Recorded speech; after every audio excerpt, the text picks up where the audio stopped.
Prepare-se para uma viagem que ninguém mais ousaria fazer.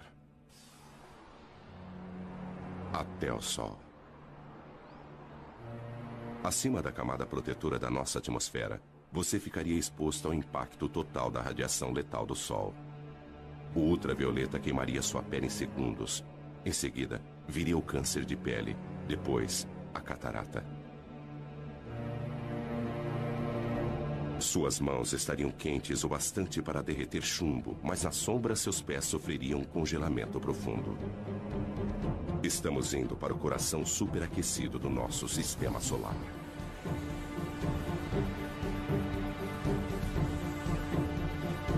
Aqui, forças invisíveis dão origem a arcos de fogo tão grandes que engoliriam a Terra.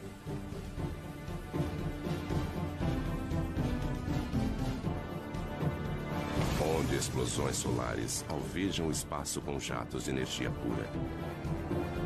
Se o nosso planeta Terra estivesse próximo de uma destas, seria vaporizado em segundos.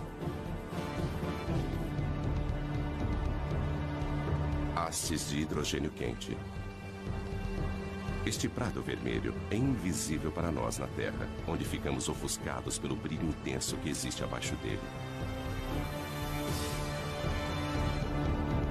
Aqui, jatos de calor sobem e descem, cada um com o tamanho do Texas e com 1.600 quilômetros de profundidade. E ainda mais abaixo, em seu núcleo, a temperatura é de 17 milhões de graus centígrados. Mas o planeta Terra está à distância certa desse inferno. Enquanto outros planetas são congelados ou escaldantes, nós, a 150 milhões de quilômetros, estamos em uma zona confortável. Um pouco mais perto e os oceanos ferveriam. Mais distante e a Terra seria um deserto gelado. Sem esta usina de energia, em apenas alguns meses estaríamos cobertos de gelo.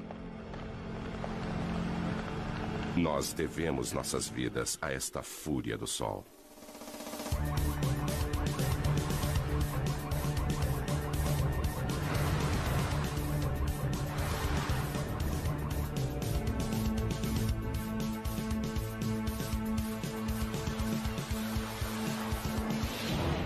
Sol indomável. O Sol sustenta a vida na Terra. Seu calor dirige nosso clima, evaporando a água dos oceanos e movimentando-a através dos continentes. A chuva e a neve tornam os terrenos adequados para a vida. Mas o nosso Sol não é apenas calor, também é luz. O milagre das plantas é sua habilidade em usar a luz do Sol para crescer. E após crescerem, criam um outro milagre. Através da fotossíntese, as plantas convertem a água e dióxido de carbono em carboidratos, liberando oxigênio. Como as plantas, os animais também aproveitam a energia do Sol. O calor do corpo de todos os animais já foi luz solar. Sem este calor, criaturas como o crocodilo não teriam energia para digerir seus alimentos. Uma câmera de mapeamento térmico mostra as áreas quentes, as protuberâncias nas costas do crocodilo que desenvolveram-se para captar o calor do Sol. Eles absorvem o calor através da pele, que o transporta para a corrente sanguínea. Os alimentos apodreceriam no estômago frio de um crocodilo. Nós também gostamos de nos deitar ao sol. E quando fazemos isso, obtemos mais do que apenas um bronzeado. Nossa pele começa a produzir ingredientes para as vitaminas que precisamos para sobreviver, usando reações químicas que são desencadeadas pela energia da luz do Sol. Nós devemos nossas vidas a esta imensa usina de força natural. Ela utiliza como combustível o elemento mais simples do universo, hidrogênio, o gás mais leve que o ar, que antigamente era usado para sustentar o voo das aeronaves. 1937, 70 toneladas de hidrogênio impulsionam o Heidelberg sobre Nova Jersey. Mas ocorre uma faísca.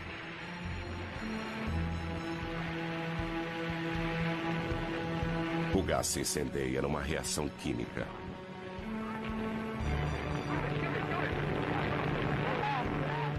Mas o mesmo hidrogênio, através da fusão de uma reação nuclear como a do Sol, arrasaria Nova York.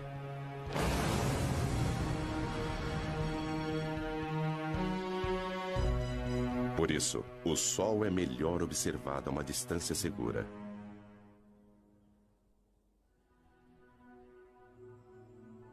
Lago Big Bear Mountain, onde o ar frio e tranquilo não é afetado pelas ondas de calor. O telescópio do observatório Big Bear pode filtrar o brilho do Sol. Ele focaliza apenas uma frequência específica de cor. E um novo Sol é revelado.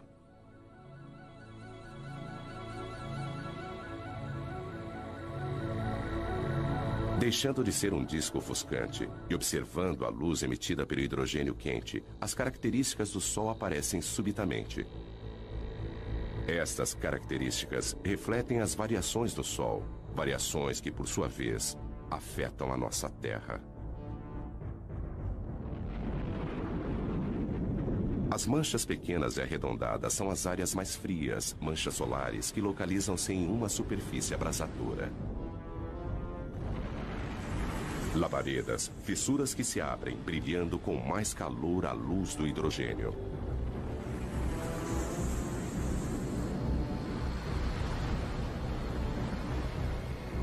Estas manchas são algumas das áreas mais claras.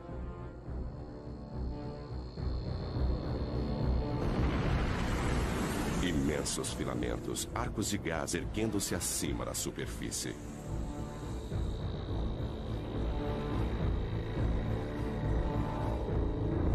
Vistos de frente, eles são as linhas escuras que serpenteiam sobre a superfície do Sol. Estas mesmas características, quando vistas contra a coroa, são chamadas de proeminências. Elas curvam-se para o alto, grandes o bastante para engolir a Terra. Os segredos do Sol são revelados pelo alcance da radiação que ele envia para o espaço. Há muito mais na luz do Sol do que nossos olhos podem ver.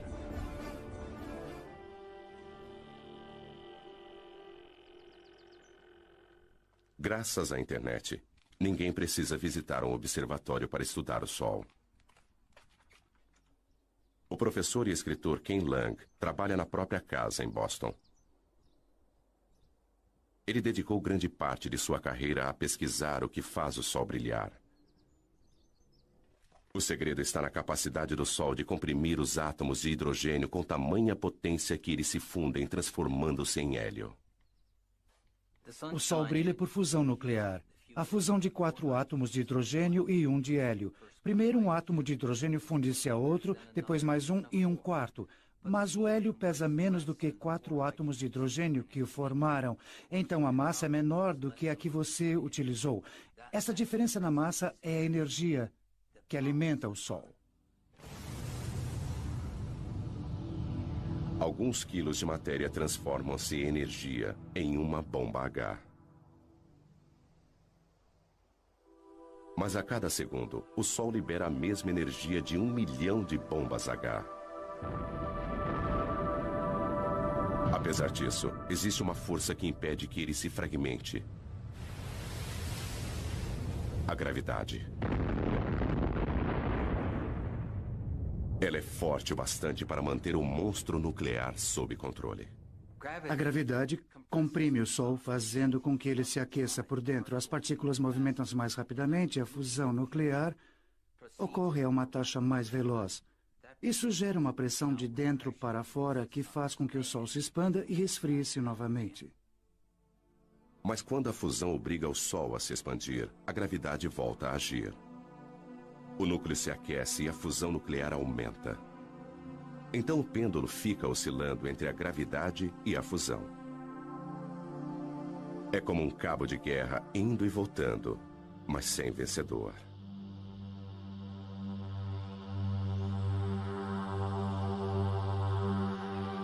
Tudo começou há 5 bilhões de anos, quando a gravidade agrupou uma nuvem de poeira cósmica. No núcleo, tornando-se mais denso e mais quente, o gás e a poeira fundiram-se. Cometas disparavam na direção do Sol recém-nascido. Hoje, o telescópio espacial Hubble observa o mesmo processo acontecendo em todo o céu.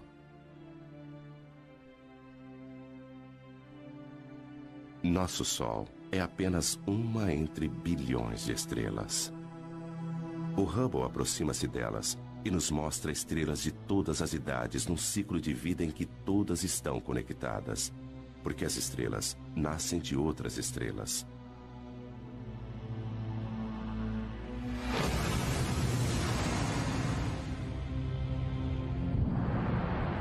Uma enorme estrela explode e enche o espaço com seus fragmentos. Os vestígios de sua morte unem-se aos destroços de inúmeras outras explosões. Estes resíduos vão se transformar nas sementes de novas estrelas. A nebulosa da Águia, o caldeirão da criação. Nuvens imensas de estrelas mortas há muito tempo. No seu interior, estrelas, planetas, talvez até mesmo vida. Tudo isso esperando pela iminência do nascimento. Mas no gás e na poeira que formam a nebulosa de Orion, a gravidade já reuniu os destroços e deflagrou o fogo celeste. Novas estrelas com bilhões de anos para brilhar. Da história estelar universal, agora voltamos ao nosso Sol. O que se vê no Sol depende de como ele é observado. Além das cores visíveis, existem os raios-x invisíveis, raios ultravioleta, raios infravermelhos e ondas de rádio. As partes mais interessantes do Sol estão em comprimentos de ondas visíveis. Elas fornecem uma nova perspectiva. Da mesma forma que a sintonia de uma TV, cada novo comprimento de onda fornece uma nova imagem, uma vez que a maior parte desta radiação invisível é absorvida pela atmosfera. Nós lançamos satélites. 5, 4, 3, 2... Cabo Canaveral, dezembro, 1995. Espaçonave Atlas. O satélite Sorro paira no espaço em um ponto especial, a 1.600.000 quilômetros, onde a força gravitacional da Terra é tão forte quanto a do Sol. Este observador do Sol, alimentado pela energia solar, encontra-se equilibrado entre os dois. NASA, Centro Espacial Goddard. Os cientistas aqui estudam as imagens que o Sorro enviou para a Terra durante vários anos. Mas em 1998, o controle da missão perdeu estas imagens quando o Sorro girou em relação ao Sol e sua energia falhou. Tudo o que eles podiam fazer era aguardar e esperar que a espaçonave voltasse à posição de frente para o Sol. Lentamente, isso aconteceu. Imagens da galeria do Sorro. Se os nossos olhos pudessem ver a radiação ultravioleta, então a aparência do Sol seria mais ou menos esta.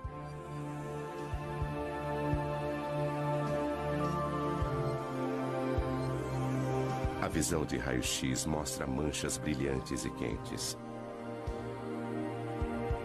Observando a luz do hélio, uma coroa turbulenta é revelada. Aqui, os gases são movimentados por uma força invisível. Magnetismo. É ele que dá forma ao Sol.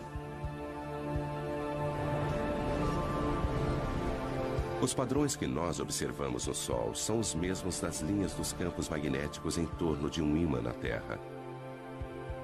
O magnetismo molda, dá forma e comprime tudo o que nós vemos no Sol. Ele energiza explosões potentes. Ele aquece a coroa solar. O magnetismo invisível governa o Sol. O Sol é tão quente que seus átomos de hidrogênio são desmembrados. O que sobra é o plasma, partículas escaldantes e eletricamente carregadas. E onde houver magnetismo, o plasma vai agitar-se. Aqui, nada fica estático. Este roda-moinho incontrolável é um furacão solar com 1.600 quilômetros de largura. E abaixo da superfície brilhante e visível, a convecção ergue gigantescas labaredas de plasma da fornalha sob pressão, mais abaixo.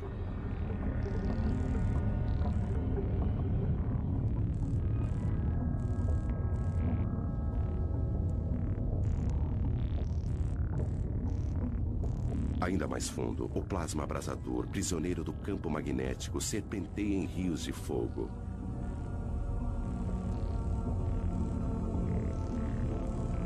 O Sol está em constante movimento. Os mapas mostram que o plasma movimenta-se em velocidades diferentes nas diversas camadas. O vermelho é mais rápido, o azul é mais lento. As partículas elétricas giram em redemoinho dentro do Sol. Mais depressa no Equador, mais lentamente nos polos. E essa diferença de movimento produz o magnetismo do Sol. Isso pode ser estudado com o telescópio McMath.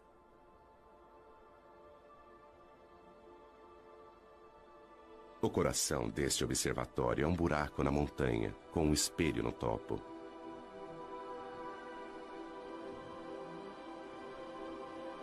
Don Jennings veio aqui para estudar o magnetismo do Sol. Apesar dele jamais alcançar a Terra, isso não vai impedi-lo.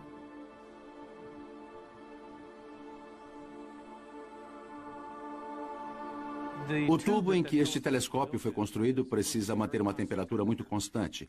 E, então, construindo dentro da montanha é como tê-lo dentro de uma caverna. O ar dentro do tubo não é tão turbulento e fornece uma imagem muito mais nítida. Ele tem um espelho no alto que capta os raios de sol e os envia a 90 metros de profundidade pela lateral da montanha até outro espelho que recebe o raio e o focaliza, formando uma imagem exatamente onde nós temos nossos instrumentos preparados.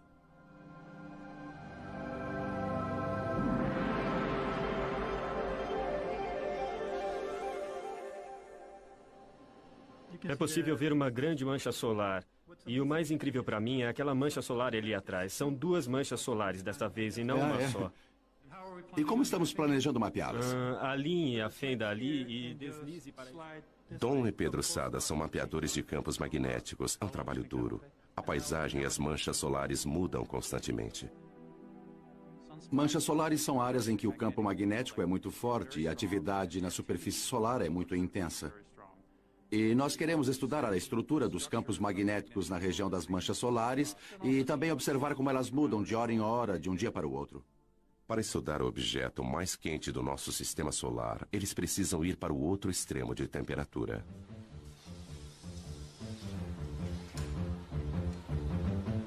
Nós precisamos encher nossos instrumentos com hélio líquido e nitrogênio líquido porque há um sensor dentro deles que precisa ser mantido a apenas alguns graus acima do zero absoluto a fim de operar corretamente.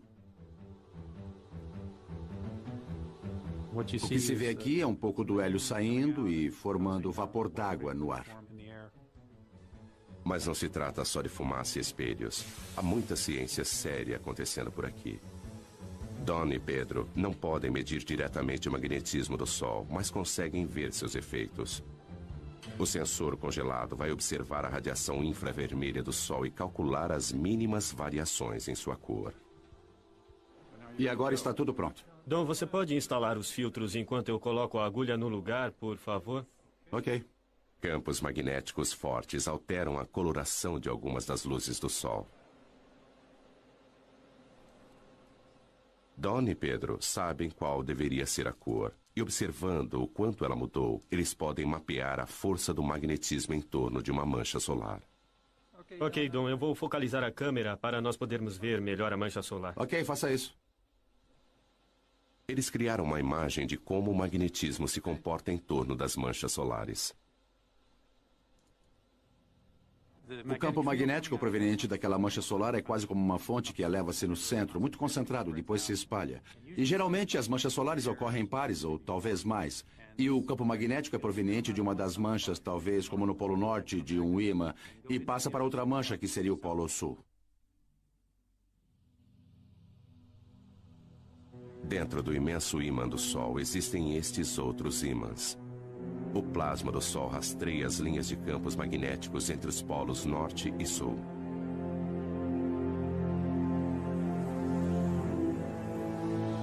Quando o Sol fica mais ativo, o magnetismo é mais complexo.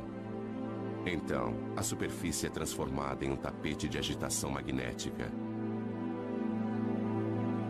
É isso que acarreta o surgimento de mais manchas solares. As manchas solares parecem escuras porque são mais frias do que o resto do Sol. As manchas formam-se onde o magnetismo é mais forte. O campo de força invisível desvia o calor em ascensão daquelas partes da superfície, tornando-as mais frias.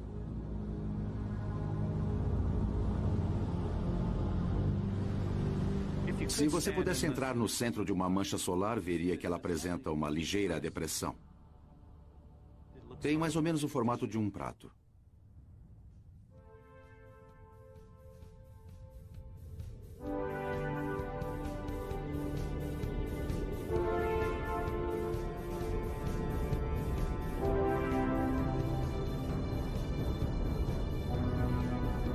As linhas do campo magnético do Sol estendem-se para o espaço. Às vezes, elas são delineadas por seus gases aquecidos e formam enormes arcos.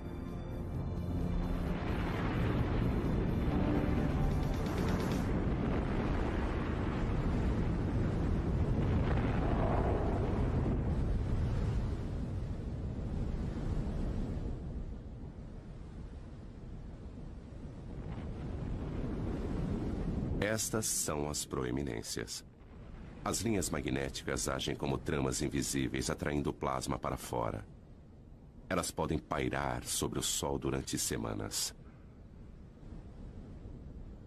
Se você pudesse se aproximar de uma proeminência, veria milhares de quilômetros, talvez um arco grande assim, com materiais flutuando ao longo do campo magnético. Não se vê o campo magnético, só se vê o material brilhante. Arcos de gás que poderiam ir da Terra até a Lua.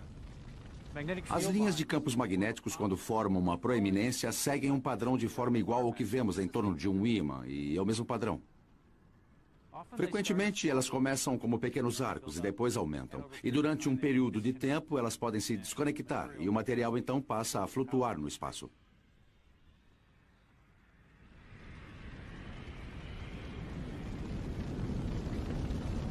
Um imenso estilingue solar lança longe milhões de toneladas de partículas.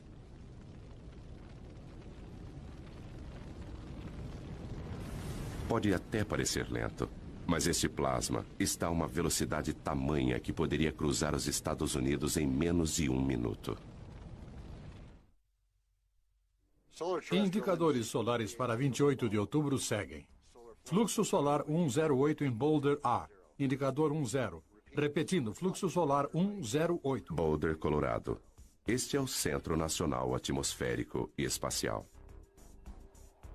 No Centro de Operações Atmosféricas do NOAA, nós monitoramos 24 horas por dia e 7 dias por semana.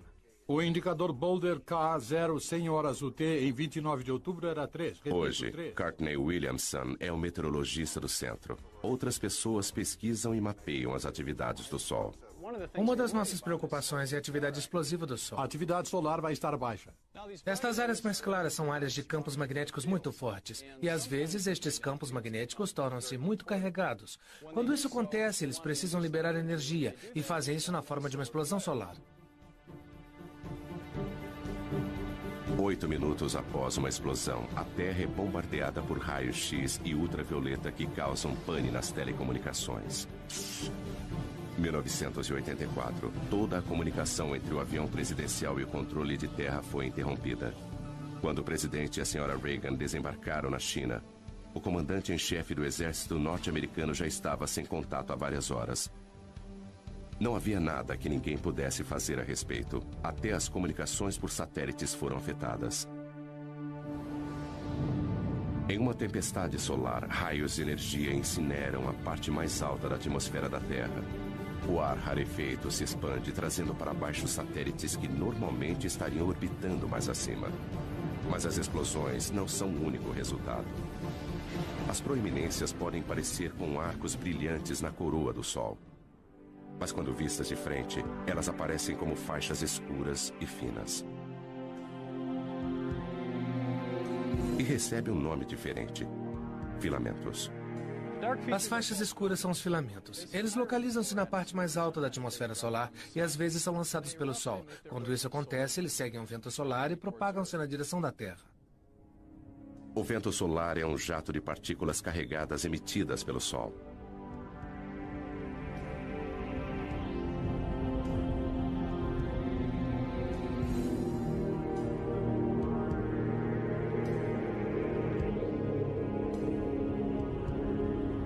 Nossa estrela sofre constantes explosões, enviando milhões de toneladas de elétrons e prótons para o espaço a cada segundo.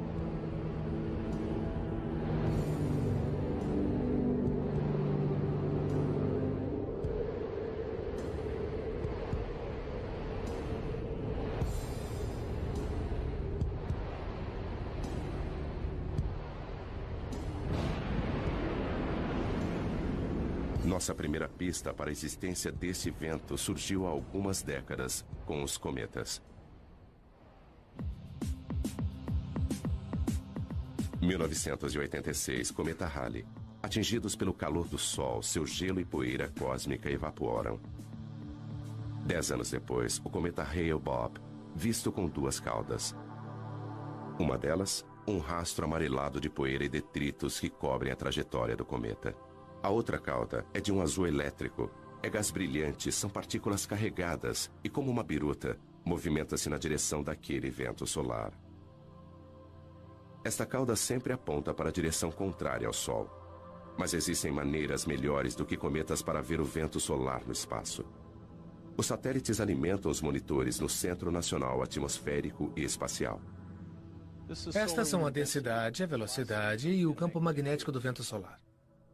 Elas mostram a Joe Canches exatamente como o vento solar está soprando. No momento, a velocidade está em torno de 1.600.000 km por hora. Se fosse o dobro disso, nós teríamos uma condição que sabemos estar relacionada a atividades intensas de tempestades geomagnéticas na Terra. O sorro pode vislumbrar a tempestade no horizonte. Como um disco no centro para filtrar o brilho do Sol, ele vê as partículas que estão sendo emitidas pelo Sol.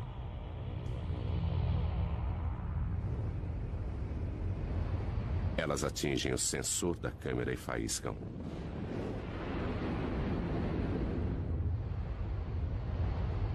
Várias explosões de partículas vão bombardear o campo magnético da Terra.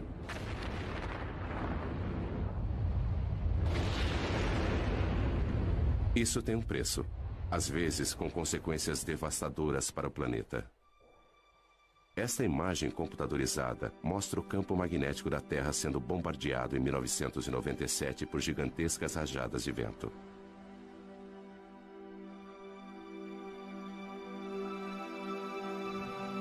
O campo magnético normalmente calmo, mostrado aqui em cinza, sacode violentamente conforme as ondas de partículas o atingem. Tempestades como estas podem derrubar nossas centrais de energia elétrica. As mudanças bruscas no campo magnético agem como um dínamo, gerando eletricidade nos cabos de alta tensão. Os circuitos falham ou queimam. Quebec, 1989. Esta manhã, 6 milhões de pessoas em toda Quebec acordaram na escuridão. Os funcionários da Hydro-Québec acham que o blackout foi causado pelo Sol. Escuridão em Montreal. Mas luzes para o resto da América do Norte.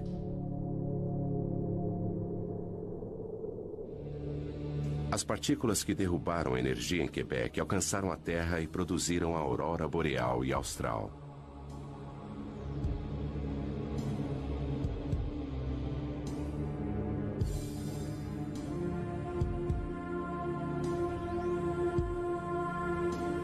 Elétrons em alta velocidade jorram pelas linhas de campos magnéticos da Terra. Como a eletricidade que faz brilhar uma lâmpada de neon, eles colidem com o oxigênio da nossa atmosfera. E brilham.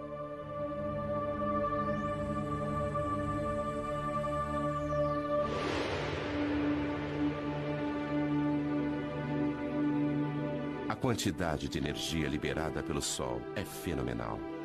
Se nós pudéssemos, de alguma forma, armazenar toda a energia que atinge a Terra em um único dia, ela seria suficiente para suprir a necessidade de energia do mundo inteiro durante 30 anos. Se pudéssemos aproveitar essa energia. Quando se trata de energia solar, Dave Reeves sabe que é preciso pensar grande. Barstow, Califórnia. Bem, estamos na maior usina de energia solar do mundo. Dave tem mais de 1 milhão de metros quadrados de refletores. Nós produzimos energia suficiente aqui, na média, para cerca de 50 mil casas. Em seus gigantescos campos na Califórnia, apesar de não cultivar nada, ele ainda consegue ter uma colheita. Estamos recolhendo a energia do Sol, concentrando-a com esses refletores em forma de parabólica para um tubo central, onde temos um fluido que aquece e depois transporta esta energia em forma de calor para conversores de calor que a transformam em vapor.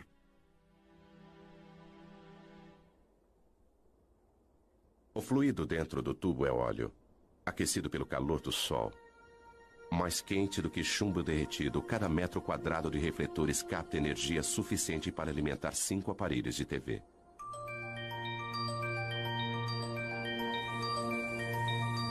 Da luz do Sol, as luzes elétricas.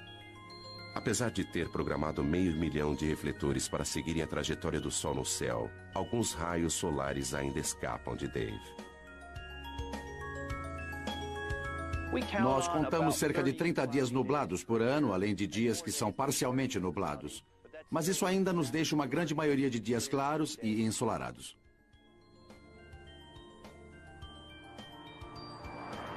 A energia solar jamais vai fornecer toda a nossa eletricidade. Mas por que tentar captar a energia de uma estrela a 150 milhões de quilômetros de nós?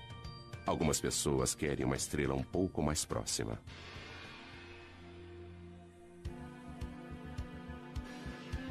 General Atomics, San Diego. Bem-vindos à fábrica de estrelas. É aqui que eles se atrevem a fundir átomos.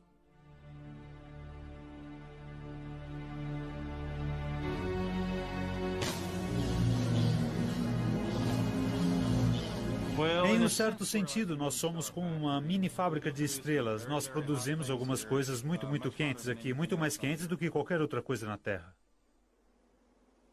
Rick Lee vai entrar na pequena câmara, onde os cientistas estão tentando produzir uma estrela na Terra. Ele veste roupas protetoras para manter a asepsia. Um contágio a 200 milhões de graus de temperatura causaria danos inimagináveis. Esta fábrica de sóis é a última tentativa de um sonho de 50 anos, uma fusão nuclear controlada. É um monstro da engenharia. Tudo isso para tentar reproduzir o que o Sol faz todos os segundos de todos os dias. Apesar de ser um cientista, para embarcar nesse projeto, Rick precisou aperfeiçoar-se em uma arte. Bom, é meio apertado aqui. É como dar à luz. Mas se eu ficar de lado e for avançando por aqui... Espera. Girando um pouquinho... Colocando os pés aqui em cima e andando pela parede, não é assim tão difícil. O Sol comprime os átomos juntos com a gravidade. Rick utiliza uma outra força.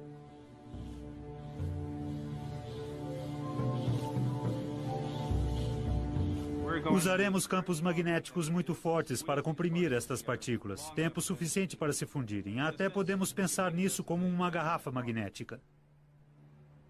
Eles começam injetando uma pequena quantidade de gás no anel.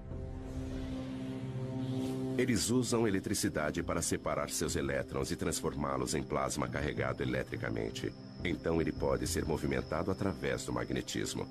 Vai encher quase até aqui. E depois nós vamos ligar os eletroímãs lá fora que vão produzir campos magnéticos para comprimir o plasma quente até esse tamanho, onde a parte mais quente, a parte mais densa, ficará assim do tamanho da minha cabeça. Mas apreender o plasma com magnetismo já foi comparado a segurar gelatina com elásticos. Atualmente, eles só conseguem manter a fusão por alguns segundos. É incrivelmente sedutor criar um Sol na Terra, porque o combustível, hidrogênio pesado, é barato. É uma variedade de hidrogênio que ocorre naturalmente na água do mar.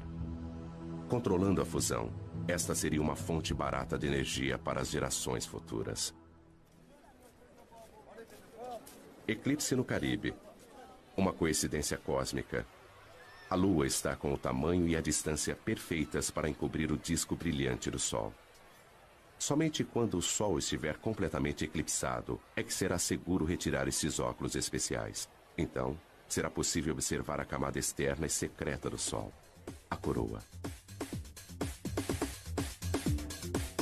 Apesar de estar 3/4 encoberto, ainda é dia claro.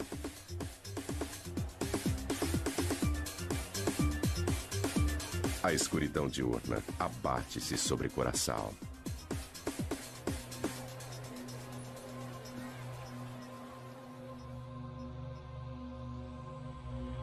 A lua devora as últimas porções do sol.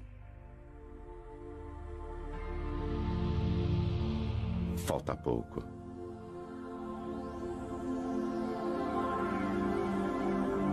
Agora, com o brilho encoberto, a coroa, a camada externa branca e brilhante do sol, está visível.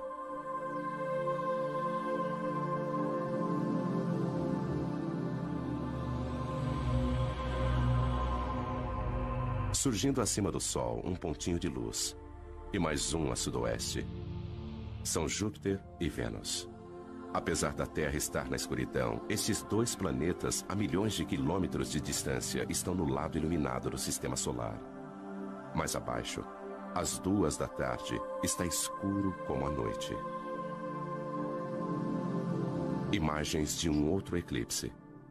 Nem todos os campos magnéticos são arcos fechados. Alguns estendem-se para fora e a coroa os segue em raios. As linhas magnéticas lançam-se para o espaço e às vezes é possível ver uma proeminência.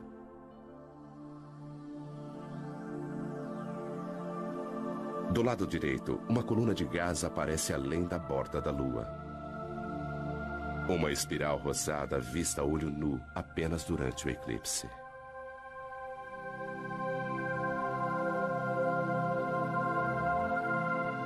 Mas o eclipse no Caribe termina em apenas alguns minutos. É como um anel de diamante, quando os primeiros raios do Sol incidem sobre os vales da Lua. Os cientistas gostariam de ver a coroa todos os dias, mas os eclipses são raros e difíceis de acompanhar. Então eles os produzem. Há 70 anos, neste belo observatório francês, eles tiveram a ideia de colocar um pequeno disco na frente do telescópio a fim de criar um eclipse mesmo com o Sol brilhando.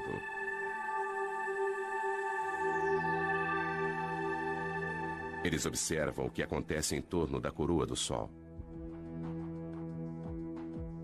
Durante 2 semanas, as proeminências aparecem e somem, e a expulsão de partículas enche a coroa e aumenta o vento solar.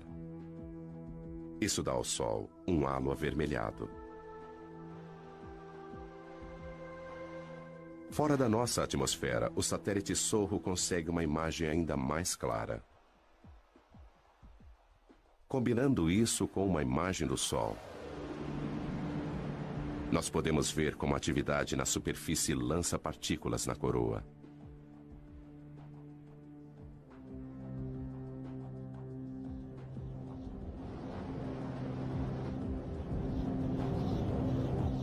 Mas a radiação e os ventos não são as únicas coisas que o Sol emite.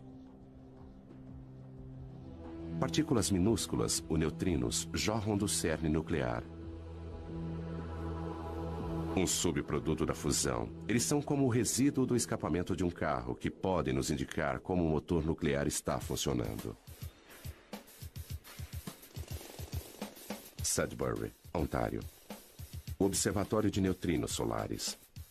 Durante 3 anos, a mais de 1,5 km de profundidade, eles escavaram uma imensa caverna com 10 andares de altura.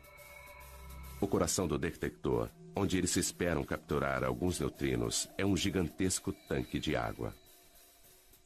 Se nossos olhos pudessem ver os neutrinos, eles choveriam com mais violência do que a pior nevasca imaginável. Nada entra em seu caminho. Atravessar 2.000 metros de rocha não é nada para essas partículas.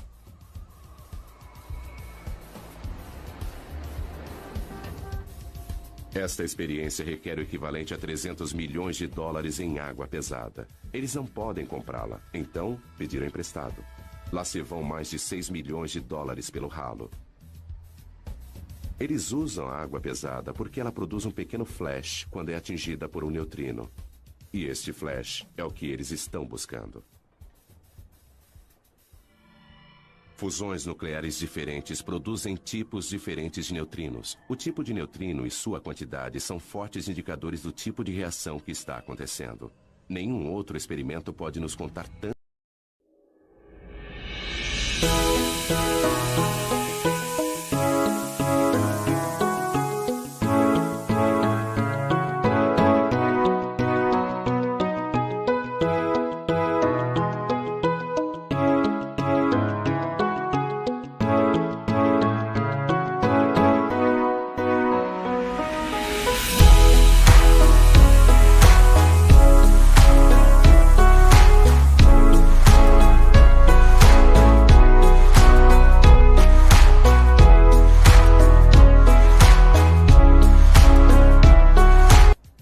lançador de neutrinos Duncan Hepburn trabalha em um observatório solar onde o Sol nunca brilha.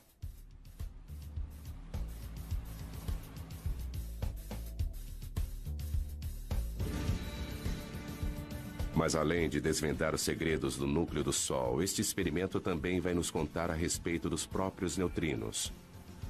Com este conhecimento, estaremos no caminho para saber o destino final do cosmos. O observatório de neutrinos precisa ser um lugar extremamente limpo. Tudo no mundo é radioativo, em certo grau, em níveis baixos. E a nossa defesa é manter o lugar extremamente limpo para que não caia nenhuma poeira no detector. Este laboratório subterrâneo é mais limpo do que uma sala de cirurgia. Duncan precisa se higienizar. Todo mundo que entra toma um banho. O mecanismo básico para detectar um neutrino é: ele vem do Sol, através de nossa Terra, para dentro da água pesada. Água pesada, mas os átomos de hidrogênio desta água têm um nêutron extra. Esse nêutron é o alvo. Quando é atingido por um neutrino, uma partícula de alta velocidade é liberada. Pense nisso como um jogo de bilhar e de repente nós veríamos uma bola correndo muito rápido. Ele produz um cone de luz azul. Portanto, em torno do tanque de água pesada, colocamos 10.000 sensores de luz que estão sintonizados para captar esta luz azul e contar sua incidência.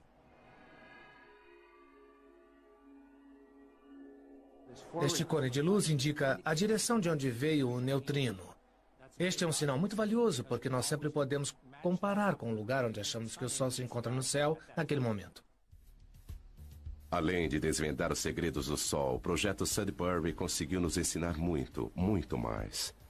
A questão mais fundamental da ciência pode ser respondida aqui. Os flashes na água podem revelar quanto os neutrinos pesam. Sabendo disso, podemos prever o futuro do universo.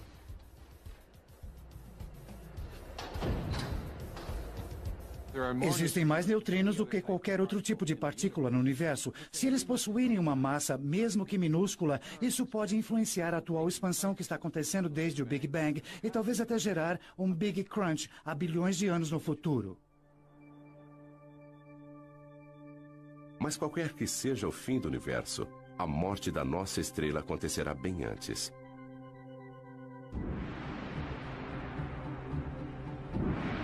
Em 3 bilhões de anos, qualquer vida terrestre estará condenada ao crematório.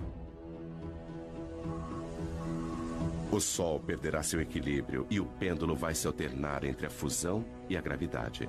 O hidrogênio remanescente vai aflorar e explodir para fora, enquanto o núcleo de hélio vai brilhar muito mais do que o hidrogênio jamais brilhou.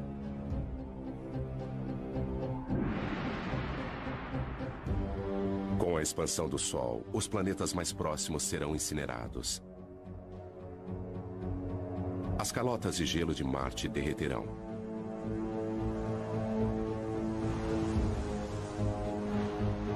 O Sol, maior, mas não tão pesado, perderá sua atração sobre os planetas e eles se afastarão. Rajadas de ventos escaldantes atingirão os planetas mais afastados. Saturno será desmembrado até o núcleo e seus anéis de gelo vão derreter e ser vaporizados.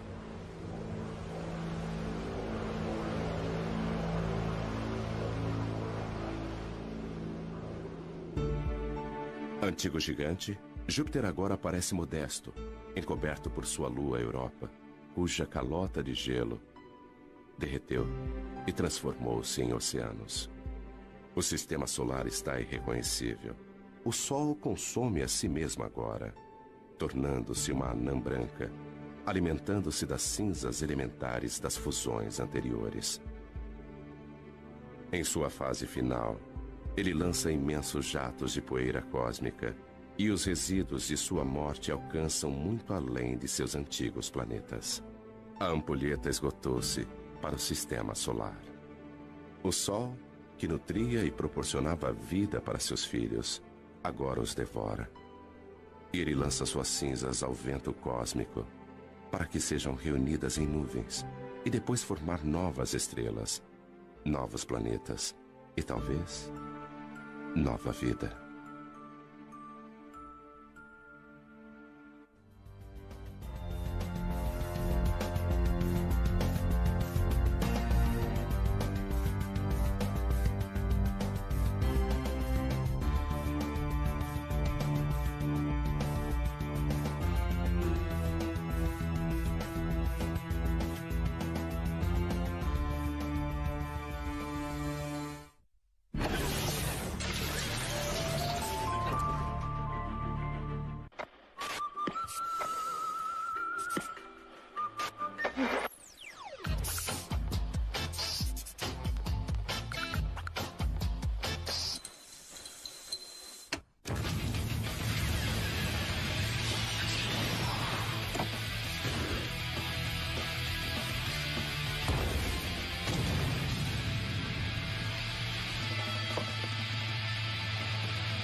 e formam um...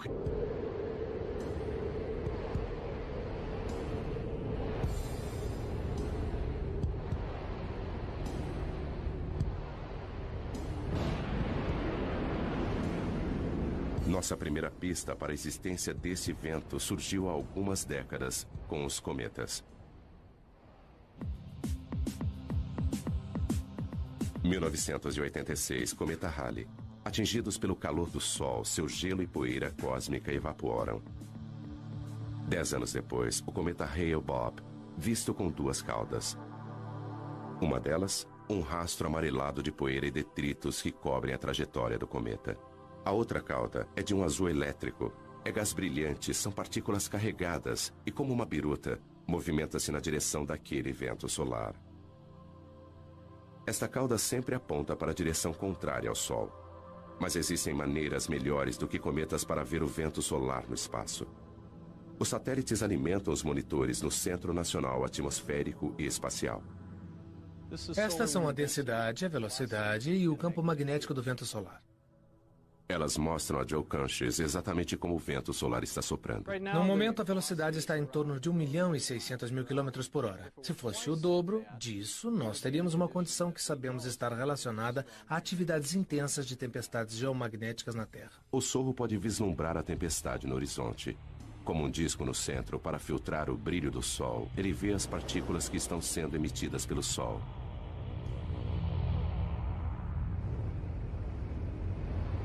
Elas atingem o sensor da câmera e faiscam.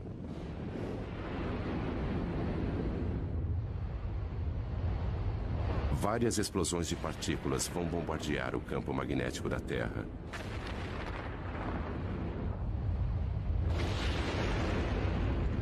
Isso tem um preço, às vezes com consequências devastadoras para o planeta. Esta imagem computadorizada mostra o campo magnético da Terra sendo bombardeado em 1997 por gigantescas rajadas de vento.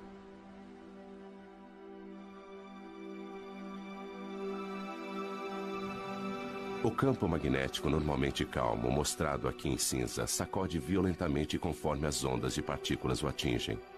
Tempestades como estas podem derrubar nossas centrais de energia elétrica. As mudanças bruscas no campo magnético agem como um dínamo, gerando eletricidade nos cabos de alta tensão. Os circuitos falham ou queimam. Quebec, 1989. Esta manhã, 6 milhões de pessoas em toda Quebec acordaram na escuridão. Os funcionários da Hydro-Québec acham que o blackout foi causado pelo Sol.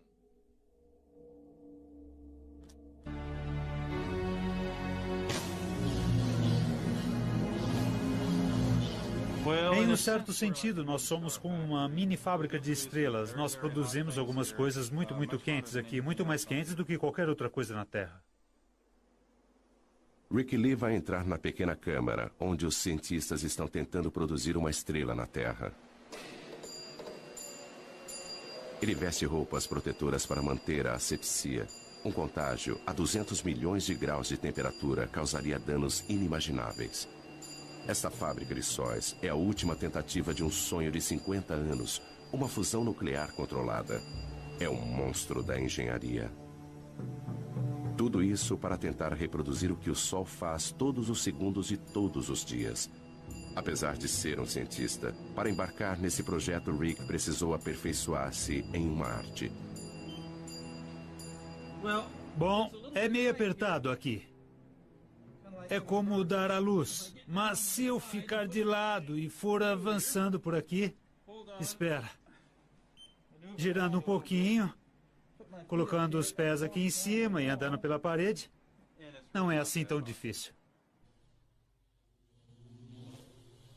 O Sol comprime os átomos juntos com a gravidade. Rick utiliza uma outra força.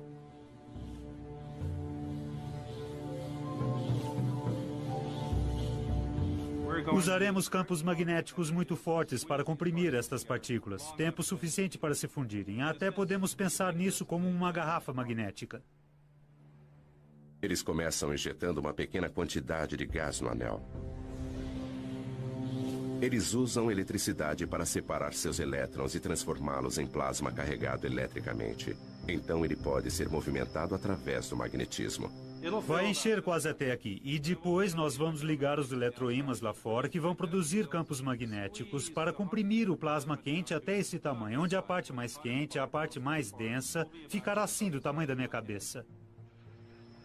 Mas apreender o plasma com magnetismo já foi comparado a segurar gelatina com elásticos. Atualmente, eles só conseguem manter a fusão por alguns segundos. É incrivelmente sedutor criar um sol na Terra, porque o combustível, hidrogênio pesado, é barato. É uma variedade de hidrogênio que ocorre naturalmente na água do mar. Controlando a fusão, esta seria uma fonte barata de energia para as gerações futuras. Eclipse no Caribe. Uma coincidência cósmica. A Lua está com o tamanho e a distância perfeitas para encobrir o disco brilhante do Sol. Somente quando o Sol estiver completamente eclipsado... Mais depressa no Equador, mais lentamente nos polos. E essa diferença de movimento produz o magnetismo do Sol. Isso pode ser estudado com o telescópio McMath.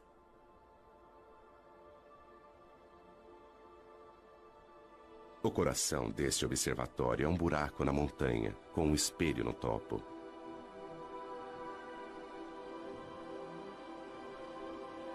Don Jennings veio aqui para estudar o magnetismo do Sol.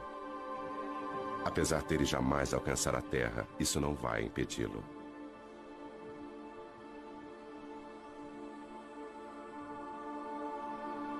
O tubo em que este telescópio foi construído precisa manter uma temperatura muito constante. E, então, construindo dentro da montanha é como tê-lo dentro de uma caverna. O ar dentro do tubo não é tão turbulento e fornece uma imagem muito mais nítida.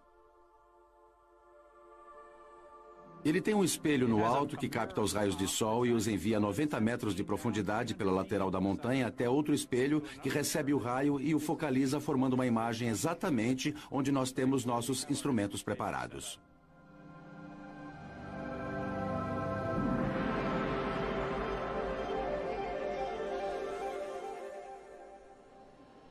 É possível ver uma grande mancha solar. E o mais incrível para mim é aquela mancha solar ali atrás. São duas manchas solares desta vez e não uma só. E como estamos planejando mapeá-las? Alinhe a fenda ali e deslize para... Don e Pedro Sada são mapeadores de campos magnéticos. É um trabalho duro. A paisagem e as manchas solares mudam constantemente. Manchas solares são áreas em que o campo magnético é muito forte e a atividade na superfície solar é muito intensa. E nós queremos estudar a estrutura dos campos magnéticos na região das manchas solares e também observar como elas mudam de hora em hora, de um dia para o outro. Para estudar o objeto mais quente do nosso sistema solar, eles precisam ir para o outro extremo de temperatura.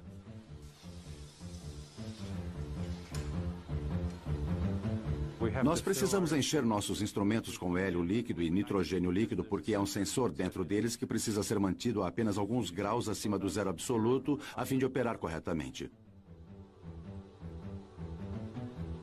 O que se vê aqui é um pouco do hélio saindo e formando vapor d'água no ar.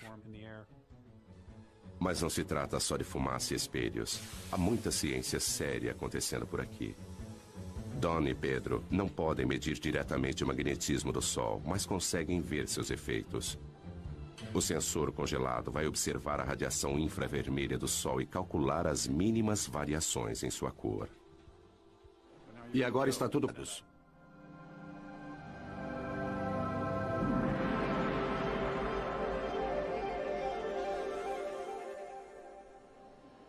É possível ver uma grande mancha solar.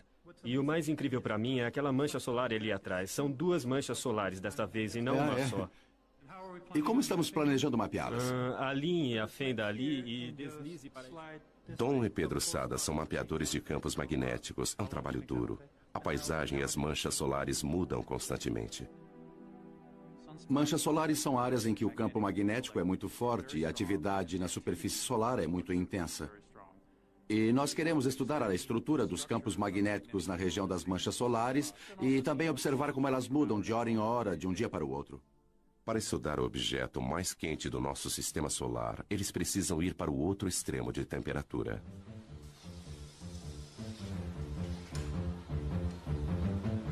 Nós precisamos encher nossos instrumentos com hélio líquido e nitrogênio líquido porque há um sensor dentro deles que precisa ser mantido a apenas alguns graus acima do zero absoluto a fim de operar corretamente. O que se vê aqui é um pouco do hélio saindo e formando vapor d'água no ar. Mas não se trata só de fumaça e espelhos. Há muita ciência séria acontecendo por aqui. Don e Pedro não podem medir diretamente o magnetismo do Sol, mas conseguem ver seus efeitos. O sensor congelado vai observar a radiação infravermelha do Sol e calcular as mínimas variações em sua cor. E agora está tudo pronto. Don, você pode instalar os filtros enquanto eu coloco a agulha no lugar, por favor? Ok. Campos magnéticos fortes alteram a coloração de algumas das luzes do Sol. Don e Pedro sabem qual deveria ser a cor, e observando o quanto ela mudou, eles podem mapear a força do magnetismo em torno de uma mancha solar. Ok, Don, eu vou focalizar a câmera para nós podermos ver melhor a mancha solar. Ok, faça isso. Eles criaram uma imagem de como o magnetismo se comporta em torno das manchas solares. O campo magnético proveniente daquela mancha solar é quase como uma fonte que eleva-se no centro, muito concentrado, depois se espalha. E geralmente as manchas solares ocorrem em pares, ou talvez mais. E o campo magnético é proveniente de uma das manchas, talvez como no Polo Norte, de um ímã, e passa para outra mancha, que seria o Polo Sul. Dentro do imenso ímã do Sol existem estes outros ímãs. O plasma do Sol rastreia as linhas de campos magnéticos entre os polos norte e sul.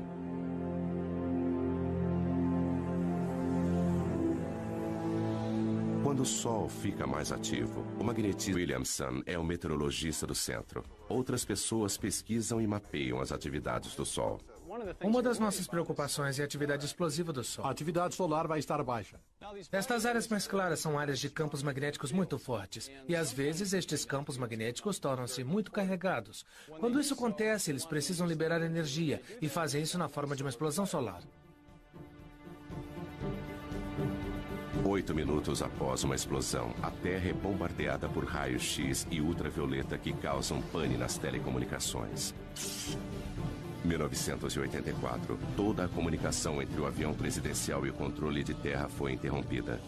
Quando o presidente e a senhora Reagan desembarcaram na China, o comandante em chefe do exército norte-americano já estava sem contato há várias horas.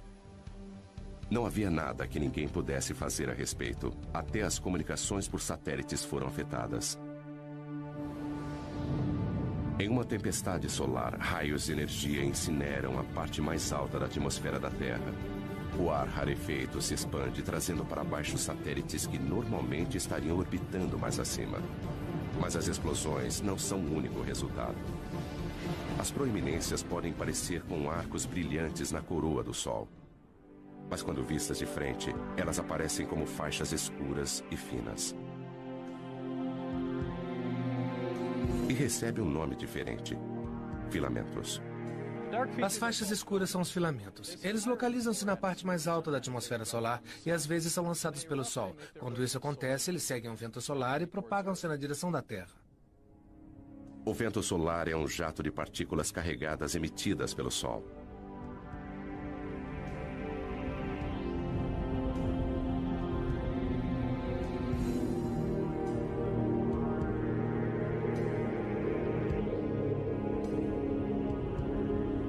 Nossa estrela sofre constantes explosões, enviando milhões de toneladas de elétrons e prótons para o espaço a cada segundo.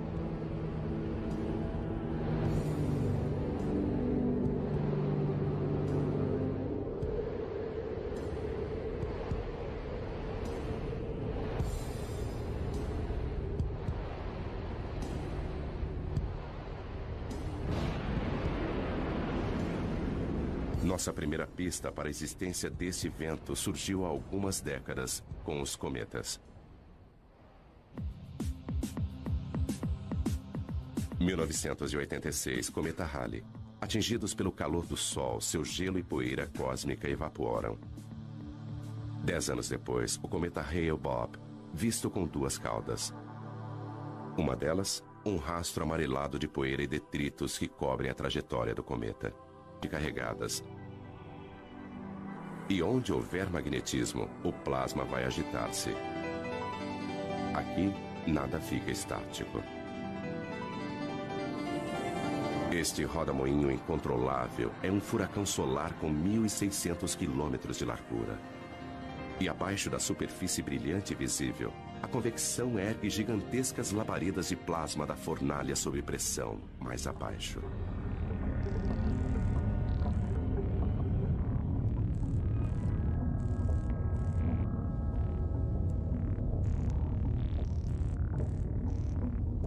Ainda mais fundo, o plasma abrasador, prisioneiro do campo magnético, serpenteia em rios de fogo.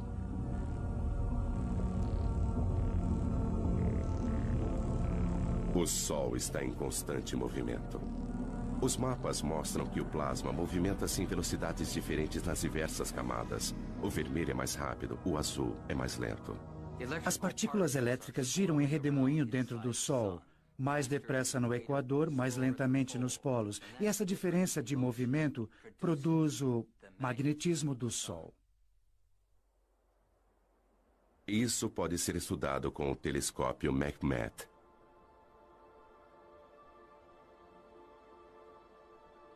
O coração deste observatório é um buraco na montanha, com um espelho no topo.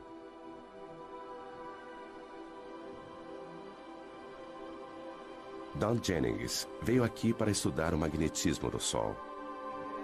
Apesar dele jamais alcançar a Terra, isso não vai impedi-lo.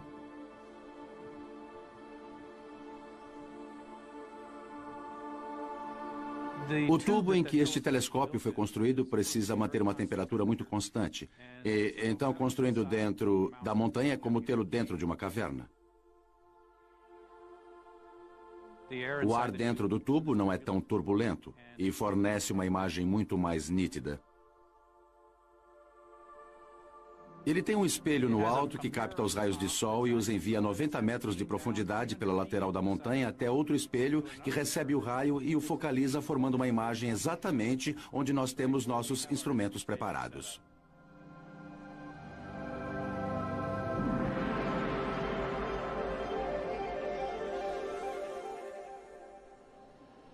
É possível ver uma grande mancha solar.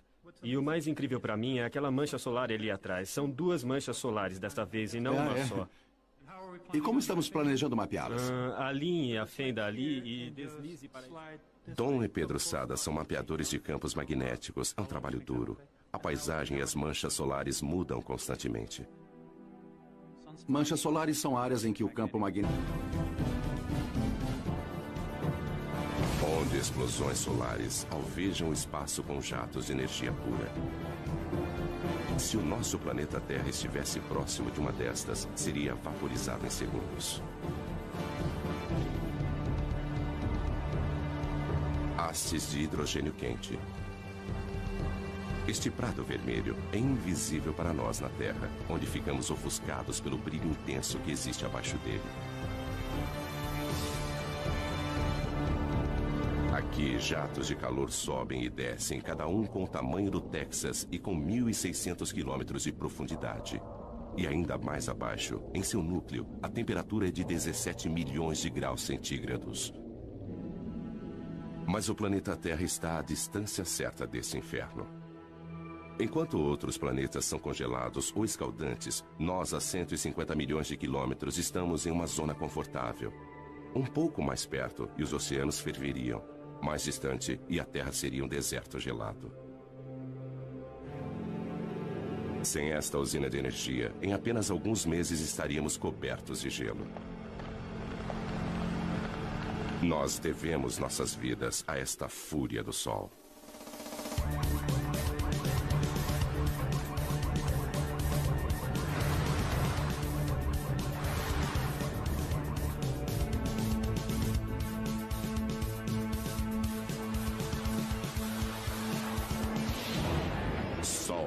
Indomável.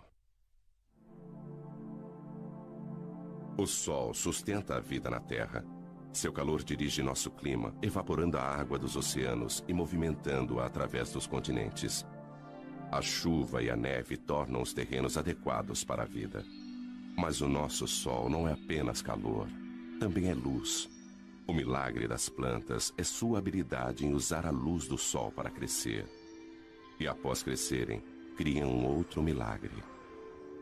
Através da fotossíntese, as plantas convertem a água e dióxido de carbono em carboidratos, liberando oxigênio. Como as plantas, os animais também aproveitam a energia do Sol.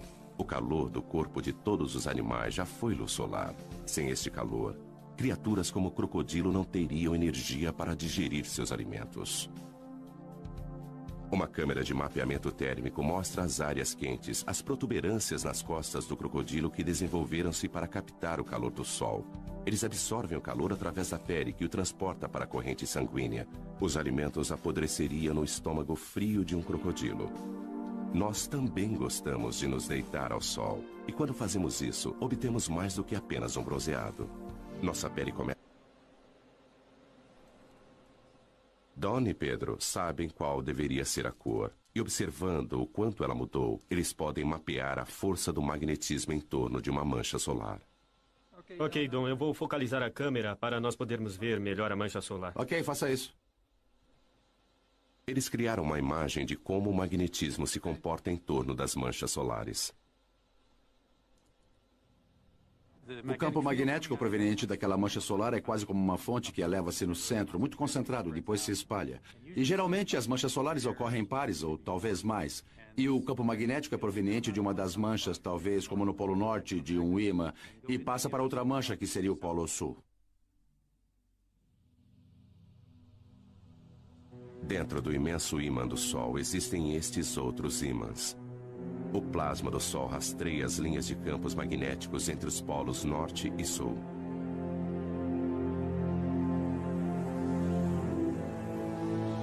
Quando o Sol fica mais ativo, o magnetismo é mais complexo. Então, a superfície é transformada em um tapete de agitação magnética. É isso que acarreta o surgimento de mais manchas solares. As manchas solares parecem escuras porque são mais frias do que o resto do Sol. As manchas formam-se onde o magnetismo é mais forte. O campo de força invisível desvia o calor em ascensão daquelas partes da superfície, tornando-as mais frias.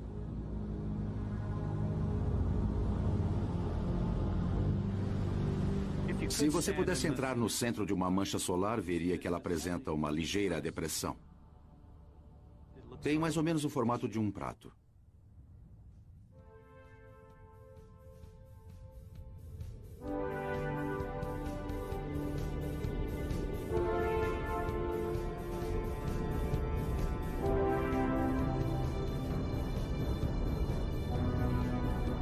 As linhas do campo magnético do Sol estendem-se para o espaço. Às vezes, elas são delineadas por seus gases aquecidos e formam enormes arcos.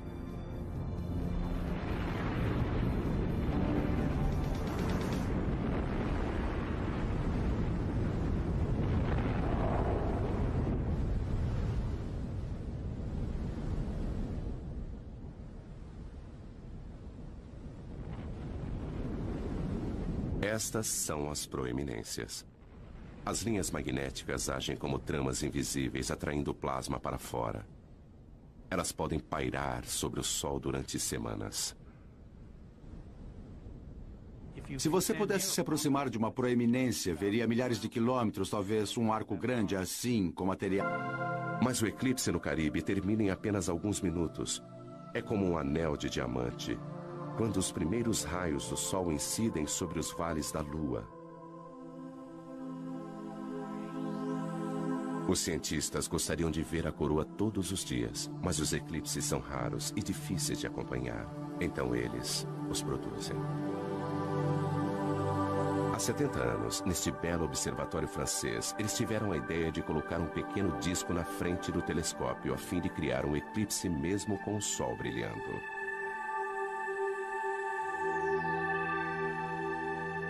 Eles observam o que acontece em torno da coroa do Sol. Durante 2 semanas, as proeminências aparecem e somem, e a expulsão de partículas enche a coroa e aumenta o vento solar. Isso dá ao Sol um halo avermelhado. Fora da nossa atmosfera, o satélite Sorro consegue uma imagem ainda mais clara. Combinando isso com uma imagem do Sol, nós podemos ver como a atividade na superfície lança partículas na coroa.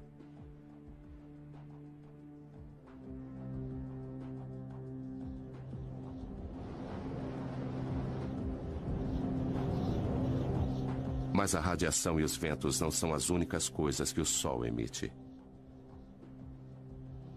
Partículas minúsculas, os neutrinos, jorram do cerne nuclear. Um subproduto da fusão. Eles são como o resíduo do escapamento de um carro, que podem nos indicar como o motor nuclear está funcionando. Sudbury, Ontário. O Observatório de Neutrinos Solares. Durante 3 anos, a mais de 1,5 km de profundidade, eles escavaram uma imensa caverna com 10 andares de altura. O coração do detector, onde eles esperam capturar alguns neutrinos, é um gigantesco tanque de água.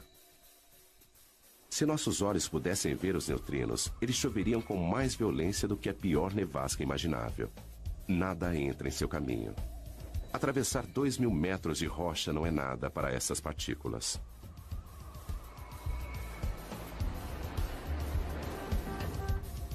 Esta experiência requer o equivalente a 300 milhões de dólares em água pesada. Eles não podem comprá-la, então pediram emprestado. Lá se vão mais de 6 milhões de dólares pelo ralo.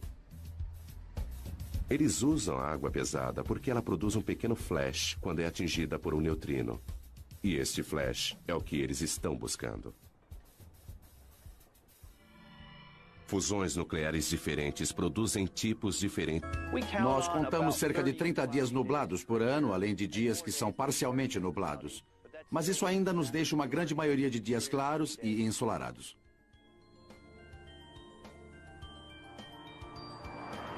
A energia solar jamais vai fornecer toda a nossa eletricidade. Mas por que tentar captar a energia de uma estrela a 150 milhões de quilômetros de nós? Algumas pessoas querem uma estrela um pouco mais próxima.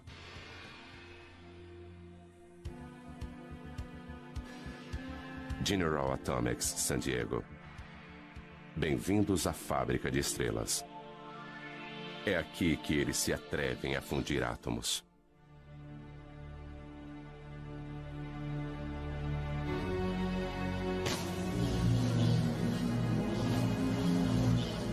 Em um certo sentido, nós somos como uma mini fábrica de estrelas. Nós produzimos algumas coisas muito quentes aqui, muito mais quentes do que qualquer outra coisa na Terra.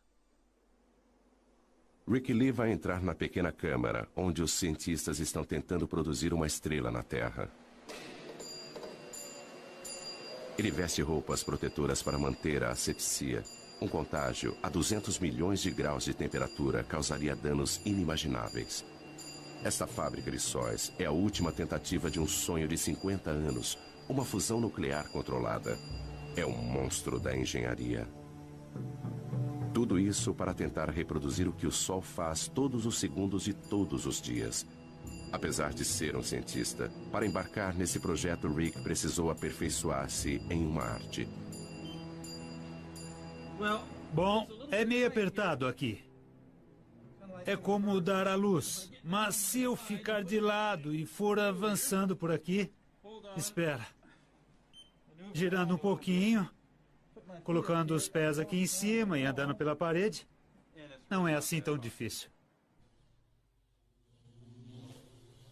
O Sol comprime os átomos juntos com a gravidade. Rick utiliza uma outra força.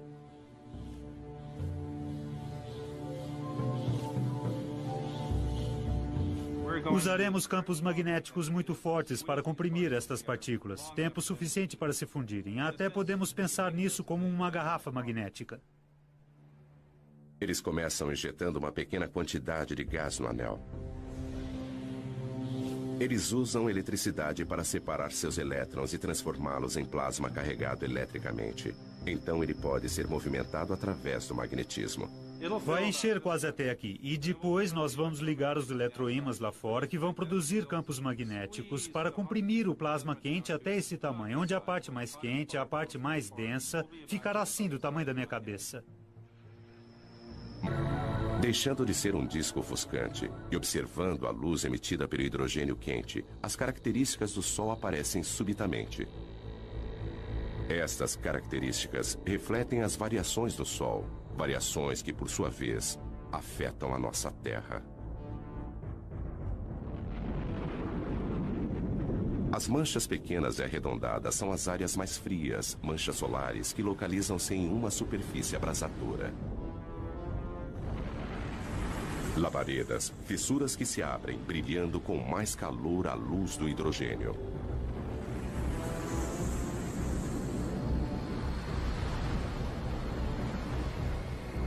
Estas manchas são algumas das áreas mais claras.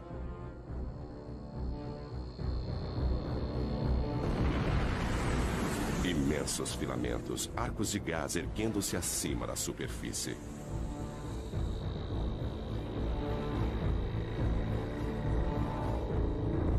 Vistos de frente, eles são as linhas escuras que serpenteiam sobre a superfície do Sol. Estas mesmas características, quando vistas contra a coroa, são chamadas de proeminências. Elas curvam-se para o alto, grandes o bastante para engolir a Terra. Os segredos do Sol são revelados pelo alcance da radiação que ele envia para o espaço. Há muito mais na luz do Sol do que nossos olhos podem ver.